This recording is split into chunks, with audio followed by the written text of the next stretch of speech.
जय माता दी।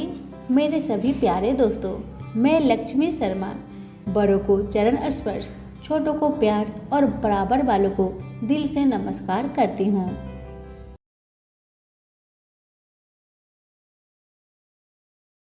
प्रेम से बोलिए लक्ष्मी नारायण की जय हो। आज मैं आप सभी को 5 महापुण्य फलदायिनी कथा सुनाने जा रही हूँ। जो भी भक्त इन कथाओं को सच्चे मन से श्रवण करेगा, उसके घर की सारी दुख दरिद्रता समाप्त हो जाएगी। घर में अन्न धन के भंडार भर जाएंगे। कथा को पूरा सुने। अगर अच्छी लगे तो वीडियो को लाइक करके दूसरों को शेयर करें। अब सुनिए कथा।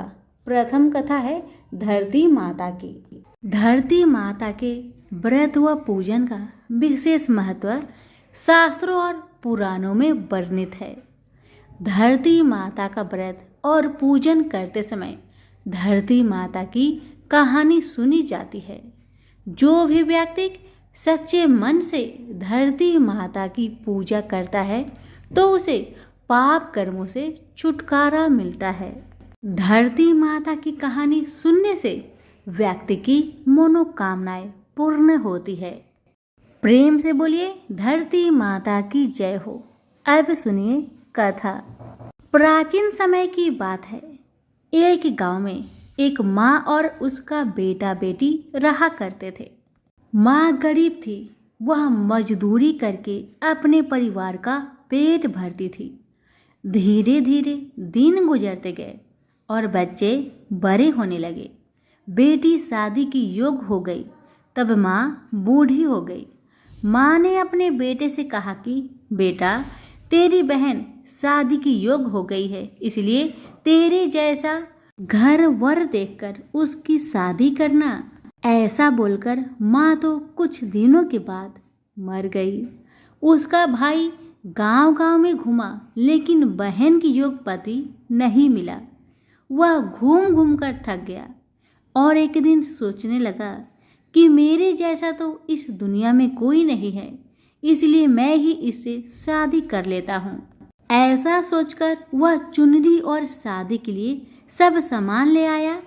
तब उसकी बहन ने पूछा कि भाई, तुम ये सब सामान क्यों लेकर आए हो? तब उसके भाई ने कहा कि बहन, यह सब सामान तुम्हारी शादी के लिए लेकर आया हूँ। गांव वालों ने बहन से कहा कि तुम्हारा भाई ही तुमसे शादी करने वाला है। तब बहन ने जाकर अपने भाई से पूछा कि भाई, मेरी शादी किससे कर रहे हो? इस पर भाई ने कोई जवाब नहीं दिया। तब बहन समझ गई। उसने एक लोटी में जल लिया, चुनरी ली और चप्पल पहनकर जंगल की तरफ चली गई। जंगल में गाय चराने वाले ग्वालों ने उससे पूछा कि कहाँ जा रही हो? तो वह कुछ नहीं बोली। वन में जाकर वह धरती माता को पुकारने लगी और बोली कि हे धरती माँ, अब तुम ही मेरी लाज रखना, वरना अनर्थ हो जाएगा। वह बोली, मैं क्या करूँ माँ? मुझे अपनी गोद में ले लो, नहीं तो अन्याय हो जाएगा। तब धरती फटी तो बहन ने एक तरफ लोटा, चुनरी और चप्पल रख दिया और वह धरती में जाने लगी। इतने में दौड़ता हुआ उसका भाई जंगल में आया और उसने गांव वालों से पूछा कि मेरी बहन किधर गई है? ग्वालों ने कहा कि तेरी बहन उस तरफ गई है। वह बहन बहन पुकारता हुआ उस तरफ दौड़ता रहा। तब वह देखता है कि उसकी बहन धरती में समा रही है। यह देखकर वह बहन को पुकारता हुआ उस तरफ दौड़ता है। जब तक उसकी बहन धरती में समा चुकी थी, केवल थोड़े से बाल दिखाई दे रहे थे। वह बहन के बालों को मुट्ठी में पकड़कर रोने लगा। बहन तो सत्य के लिए धरती माँ की गोद में समा गई। मेरी बुद्धि भ्रष्ट हो गई थी। माँ का वचन निभाने के लिए मेरी जैसा कोई वर नहीं मिला, इसलिए ऐसा विचार आया। ऐसा बोलकर वह जोर जोर से रोने लगा। पर धरती माँ ने सत्य की बेटी को अपने में समा लिया।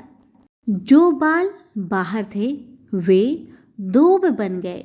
इसलिए औरतें धरती माता की कहानी सुनती है और चुनरी चप्पल लोटा बर्तन में हरी मूंग और लड्डू कुंवारी कन्या को देती है। जो भी धरती माता की कहानी सुनता है, धरती माता उसको सुखी रखेगी। हे धरती माता, धरती माता की कहानी कहने, सुनने और हुक्कार भरने वाले सभी को सुखी रखना। बोलो धरती माता की जय। लक्ष्मी माता और अलक्ष्मी की कहानी। समुद्र मंथन के समय जब लक्ष्मी जी प्रकट हुई, कौस्तुभ मणि और लक्ष्मी जी विष्णु जी को मिले। जब विष्णु जी लक्ष्मी जी को अपनी पत्नी के रूप में स्वीकार करने लगे, तब लक्ष्मी जी ने कहा, मेरी एक बड़ी बहन और लक्ष्मी भी है, और सनातन धर्म में कहा गया है कि पहले बड़ी बहन का विवाह होने के बाद ही छोटी बहन का विवाह होता है। आप पहले मेरी बड़ी बहन और लक्ष्मी का विवाह संपन्न कराए। तब एक उद्दालक नामक तपस्वी से विष्णु जी ने और लक्ष्मी का विवाह कर दिया। और लक्ष्मी के लाल नेत्र, दुर्बल शरीर, रूखे बाल थे, किंतु विष्णु जी के वाक्य के अनुसार उद्दालक ने उनसे विवाह किया और उन्हें अपने आश्रम ले गए। आश्रम में हवन सामग्री, वेद मंत्र, इन सब के होने के कारण लक्ष्मी को बहुत परेशानी हुई। उसने कहा, यह स्थान मेरे रहने योग्य नहीं है, जहाँ यज्ञदान आदि अतिथियों का सत्कार और पति पत्नी प्रेम से रहे। मैं वहाँ नहीं रह सकती।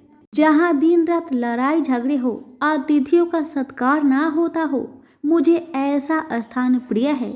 तो उद्दालक और लक्ष्मी के साथ उनके लिए निवास स्थान ढूंढने के लिए निकले और उसको एक पीपल के वृक्ष के नीचे बैठा दिया। कहा कि जब तक मैं वापस ना लौटूं तब तक तुम यहीं पर रहना। जैसे ही कुछ समय बीत गया और लक्ष्मी वहीं बैठी रही, किंतु उद्दालक वापस नहीं आए। और लक्ष्मी ने विलाप करना शुरू किया और उसका विलाप सुनकर लक्ष्मी जी ने विष्णु जी से कहा कि मेरी बहन किसी परेशानी में है, उसके रुदन की आवाज आ रही है। तब विष्णु जी और लक्ष्मी के पास आए और विष्णु जी ने और लक्ष्मी को कहा कि पीपल का वृक्ष भी मेरा ही रूप है, तुम इसी वृक्ष पर निवास करो। अब जो तुम्हारी नित्य पूजा करेगा, तुम उनकी सब मनोकामना को पूर्ण करो। तभी से लक्ष्मी का निवास स्थान पीपल के वृक्ष पर है। विष्णु जी का स्वरूप होने के कारण और लक्ष्मी जी की बड़ी बहन का निवास स्थल होने के कारण पीपल का वृक्ष हमारे लिए पूजनीय है। प्रेम से बोलिए लक्ष्मी नारायण की जय हो। एक बूढ़ा ब्राह्मण था। वह प्रतिदिन नित्य नियम के साथ पीपल को जल से सींचा करता था। उस बूढ़ा व्यक्ति के नित्य नियम से रोज पीपल देव को जल से सींचना देखकर माँ लक्ष्मी अति प्रसन्न हो गई। अब माँ लड़की एक कन्या का भेष में पीपल के वृक्ष से निकलती और बूढ़े ब्राह्मण से कहती, पिताजी मैं आपके साथ चलूंगी। हर रोज बूढ़ा ब्राह्मण के साथ ऐसा ही होने लगा। जब भी बूढ़ा ब्राह्मण पीपल को जल से सींचने आता, तभी पीपल के वृक्ष में से एक कन्या निकलकर बाहर आती और कहती, पिताजी मैं आपके साथ चलूंगी। अब एक ही बात रोज सुन सुनकर बूढ़ा ब्राह्मण सूखने लगा, दिन ब दिन कमजोर होने लगा। तो उसकी पत्नी ने पूछा, क्या बात है, आपका तबीयत दिन ब दिन खराब क्यों हो रहा है? कोई बात है तो मुझे बताइए। पत्नी की बात सुन तब बूढ़ा ब्राह्मण बोला कि मैं हर रोज जब भी पीपल को सींचने जाता हूँ ना, तभी पीपल के वृक्ष में से एक कन्या निकलकर बाहर आती है और मुझसे कहती है, पिताजी मैं आपके साथ चलूंगी। पति की बात सुन पत्नी कहने लगी, तो कल उसे अपने घर ले आइएगा, जहाँ आपकी 6 लड़कियां हैं वहाँ और एक ही सही। पत्नी की बात मानकर अगले दिन सुबह बूढ़ा ब्राह्मण फिर पीपल को जल से सींचने गया और फिर से वह लड़की बाहर आई और कहने लगी, पिताजी मैं आपके साथ चलूंगी। तब बूढ़ा ब्राह्मण ने कहा, ठीक है चलो फिर। और ब्राह्मण उस बिटिया को अपने घर ले आया। बिटिया को घर लाने के बाद बूढ़ा ब्राह्मण आटा मांगने गया तो उसे पहले के दिनों की अपेक्षा आज ज्यादा आटा मिली थी। जब बुढ़िया वह आटा छानने लगी तो सातवीं बिटिया जो पीपल वृक्ष से आई थी वह बिटिया कहने लगी, माँ लाओ आटा को मैं छान देती हूँ। जब वह आटा छानने बैठी तो बारात भर गई। उसके बाद माँ खाना बनाने जाने लगी तो बिटिया बोली, माँ आज रसोई तो मैं ही बनाऊंगी। बिटिया की बात सुन माँ कहने लगी, ना बेटी ना, तुम्हारी हाथ जल जाएगी। लेकिन लड़की नहीं मानी। वह रसोई में खाना बनाने गई तो उसने तरह तरह के 36 व्यंजन बना डाले और आज सभी भरपेट खाना खाए। इससे पहले बूढ़े ब्राह्मण के परिवार को कभी भी पेट भर के भोजन नहीं मिलता था। कभी आधा ही पेट खाते तो कभी बिन खाए ही सो जाते थे। लेकिन आज उन सभी ने भर भर पेट भोजन खाए। मामा कहने लगा, आज तो भरपेट खाना खाया और ऐसा भोजन तो इससे पहले मैंने कभी भी नहीं खाया है। तब बुढ़िया कहने लगी कि भाई ये भोजन तो तेरी पावनी बहन ने बनाया है। जैसे ही शाम हुई तो पावनी बेटी कहने लगी, माँ चौका लगा के चौका का दिया जला देना, कोठे में सो जाऊंगी मैं। बुढ़िया बोली, ना बेटी ना, तू डर जाएगी। लेकिन वह बिटिया न मानी। वह कहने लगी, माँ मैं नहीं डरूंगी। वह बिटिया अंदर कोठे में ही जाकर सो गई। आधी रात को लड़की उठी और चारों ओर आंख मारी तो चारों ओर धन ही धन हो गया। और बाहर जाने लगी तो एक बूढ़ा ब्राह्मण सो रहा था।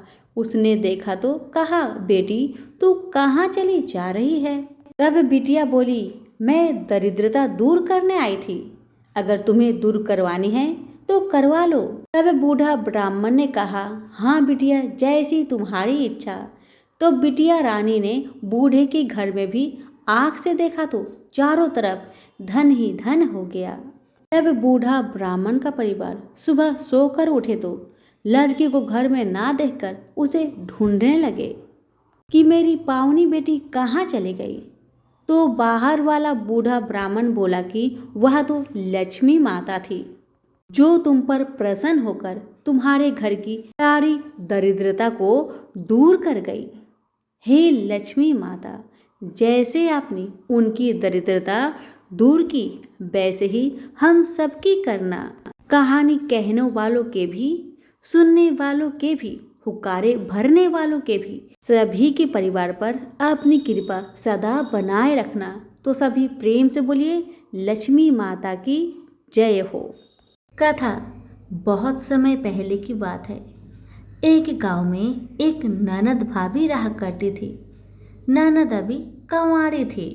उस परिवार में ननद, भाभी और भाई, इन तीनों के अलावा और कोई भी नहीं रहता था। भाभी तो कभी कोई पूजा पाठ करती ही नहीं थी और ननद हर रोज तुलसी माता की पूजा किया करती थी, उनकी बड़ी सेवा करती थी। बिना तुलसी पूजन के ननद कभी भोजन नहीं करती थी। ननद का पूजा पाठ देख के भाभी को बहुत क्रोध आता था। कभी कभी भाभी तो अपनी ननद से ऐसे भी कह देती थी कि जब तुम्हारा विवाह होगा ना तो मैं तुम्हें और बराती को तुलसी ही खाने दूंगी और दहेज में ये ही दूंगी। इसी तरह समय निकलने लगा, दिन बीतने लगी। अब तो ननद भी बड़ी हो गई थी। भाई ने अपने बहन के लिए एक अच्छा घर और बर ढूंढा। अब तो बहन की शादी पक्की हो गई। बहन की शादी वाले दिन भाभी ने क्या किया, बारातियों के सामने तुलसी का गमला फोड़ कर रख दिया। लेकिन ननद की सच्ची भक्ति और श्रद्धा से तुलसी माता बहुत प्रसन्न थी। इसी कारण से तुलसी माता की कृपा से तुलसी का गमला स्वादिष्ट व्यंजन में बदल गया।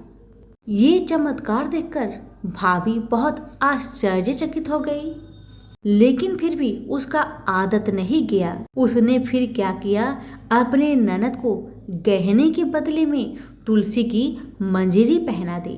लेकिन तुलसी माता की कृपा से वह मंजरी भी सोने के आभूषण में बदल गए। ये देखकर भी भाभी बहुत हैरान हुई, मगर फिर भी अपनी करतूत करनी न बंद किया। उसने फिर वस्त्रों के स्थान पर तुलसी का जनेऊ रख दिया, लेकिन तुलसी माता की कृपा से वह तुलसी का जनेऊ रेशमी और सुंदर वस्त्र में बदल गया। ननद की भाभी बहुत पापिन थी, इसलिए तुलसी माता की महिमा को न जान सकी। भाई ने अपने बहन को बड़े प्यार और आदर के साथ विदा किया।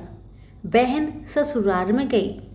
ससुराल वाले उसके दहेज आदि के बारे में बहुत बड़ाई करने लगे।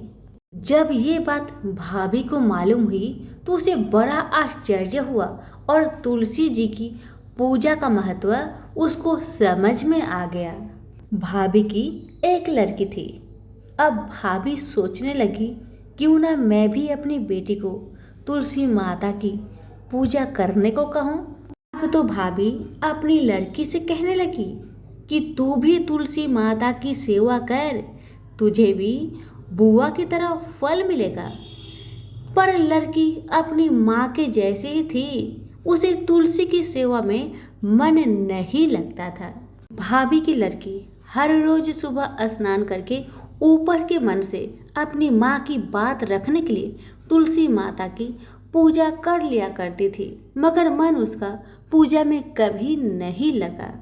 इसी तरह समय बीतते गया। इस बार भाभी ने खुद अच्छा घर और वर देखकर अपनी बेटी का विवाह तय किया, और जब विवाह का समय आया तो भाभी ने सोचा, जैसा व्यवहार मैंने अपनी ननद के साथ किया वैसा ही व्यवहार मैं अपनी बेटी के साथ करूंगी, क्योंकि मैंने जो ननद के साथ व्यवहार किया उसी व्यवहार के कारण ननद को इतनी इज्जत मिली थी। क्यों ना मैं भी अपनी लड़की के साथ वैसा ही व्यवहार करूं। अब जैसे ही बाराती वाले आए, भाभी ने तुलसी जी का गमला को फोड़कर बाराती के सामने रख दिया, परंतु इस बार मिट्टी मिट्टी ही रही। मंजरी व पत्ते भी अपने पूर्व रूप में ही रहे तथा जनेऊ भी जनेऊ ही रहा।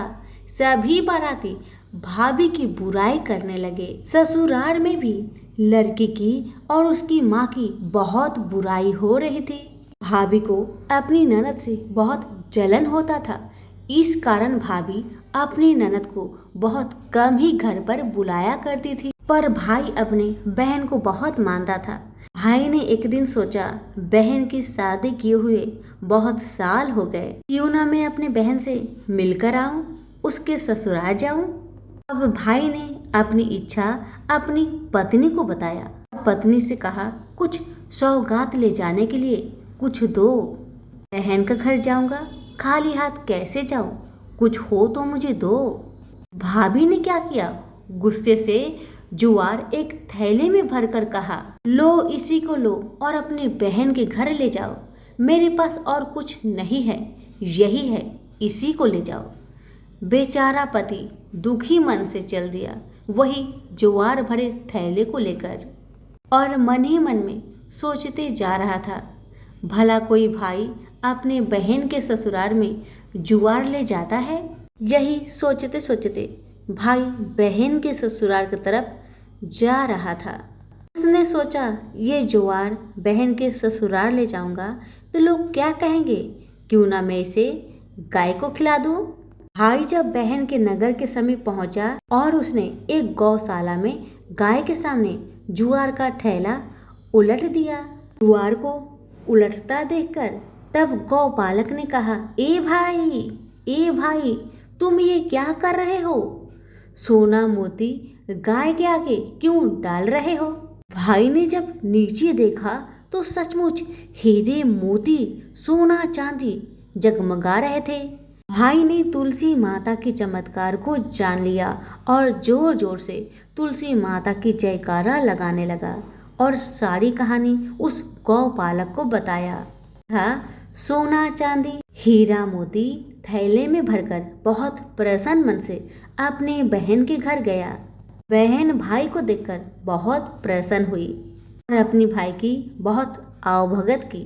भाई ने अपनी बहन की सास ससुर से आज्ञा लेकर अपनी बहन को घर लेकर आया और रास्ते में सारी कहानी बताते आ रहा था कि कैसे भाभी ने ज्वार भरकर थैले में दिए थे और तुलसी माता की कृपा से कैसे ये ज्वार हीरे मोती सोने चांदी में बदल गए।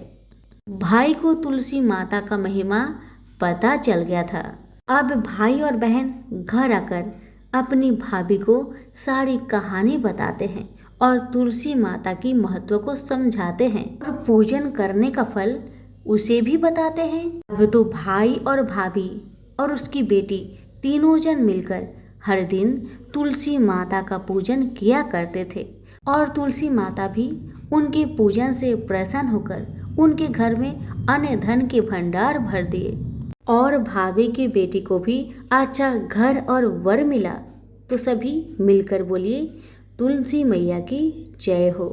एक गांव में एक साहूकार रहता था। साहूकार की एक बेटी थी जो कि हर रोज पीपल सींचने जाती थी। पीपल के वृक्ष में से लक्ष्मी जी प्रकट होती थी और चली जाती। एक दिन लक्ष्मी जी ने साहूकार की बेटी से कहा कि तू मेरी सहेली बनेगी। तब लड़की ने कहा मैं अपने पिताजी से पूछकर कल बताऊंगी।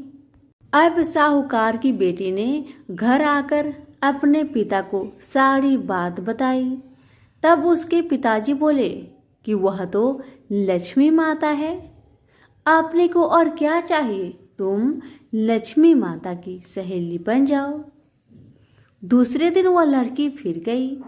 तब लक्ष्मी जी पीपल के पेड़ से निकलकर आई और कहने लगी सहेली बनेगी मेरी। तब लड़की ने कहा हाँ क्यों नहीं, जरूर बनूंगी। अब लक्ष्मी जी और वह लड़की दोनों जन सहेली बन गई। एक दिन लक्ष्मी जी ने अपनी सहेली को खाने का न्योता दिया। घर आकर लड़की ने अपने माँ पिता से कहा कि मेरी सहेली ने मुझे खाने का न्योता दिया है। तब पिता ने कहा कि सहेली के यहाँ जिमने जाइयो पर संभाल कर जाना। तब वह लक्ष्मी जी के यहाँ जिमने गई तो लक्ष्मी जी ने उसे साल 2 साल ओढ़ने के लिए दिया, रुपए दिए, सोने की चौकी, सोने की थाली में 36 प्रकार के भोजन करा दिए। जिम कर जब वह जाने लगी तो लक्ष्मी जी ने पल्ला पकड़ लिया और कहने लगी कि मैं भी तेरे घर जिमने आऊंगी। तब लड़की ने कहा हाँ सहेली क्यों नहीं, जरूर आना। अब वह घर जाकर चुपचाप बैठ गई। तब पिता ने पूछा कि सहेली की यहाँ से जिम कर आ गई और तू उदास क्यों बैठी है। तब उसने कहा पिताजी मेरे को तो लक्ष्मी जी ने इतना कुछ दिया, अनेक प्रकार के भोजन कराए, परंतु मैं कैसे उनको जिमाऊंगी, अपने घर में तो कुछ भी नहीं है। तब उसके पिता ने कहा गोबर मिट्टी से चौका लगाकर घर की सफाई कर लेना, 4 मुख वाला दिया जलाकर लक्ष्मी जी का नाम लेकर रसोई में बैठ जाना। लड़की सफाई करके लड्डू लेकर बैठ गई। उसी समय एक रानी नहा रही थी। उसका 9 लखा हार चील उठाकर ले गई और उसके घर वह 9 लखा हार डाल गई और उसका लड्डू ले गई। बाद में वह हार को तोड़कर बाजार में गई और सामान लाने लगी तो सुनार ने पूछा कि क्या चाहिए। तब उसने कहा कि सोने की चौकी, सोने के थाल, साल 2 साल दे दे, मोहर और सामग्री दे, 36 प्रकार का भोजन हो जाए इतना सामान दे।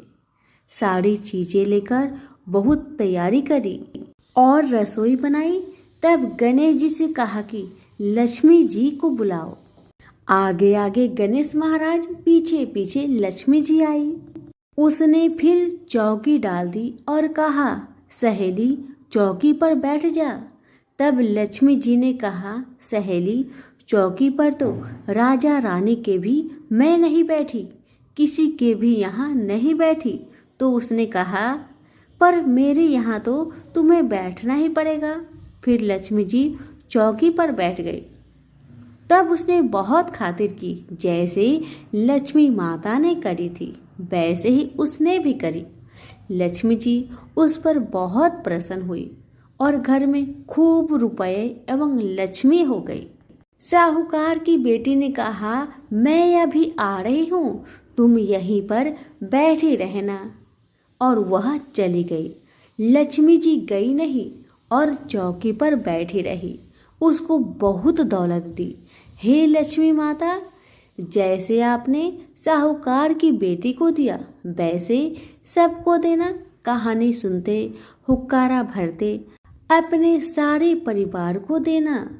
पीहर में देना, ससुराल में देना, बेटी पोते को देना। हे लक्ष्मी माता, सबका कष्ट दूर करना, दरिद्रता दूर करना, सबकी मनोकामना को पूर्ण करना। तो प्रेम से बोलिए, लक्ष्मी माता की जय हो। धन्यवाद।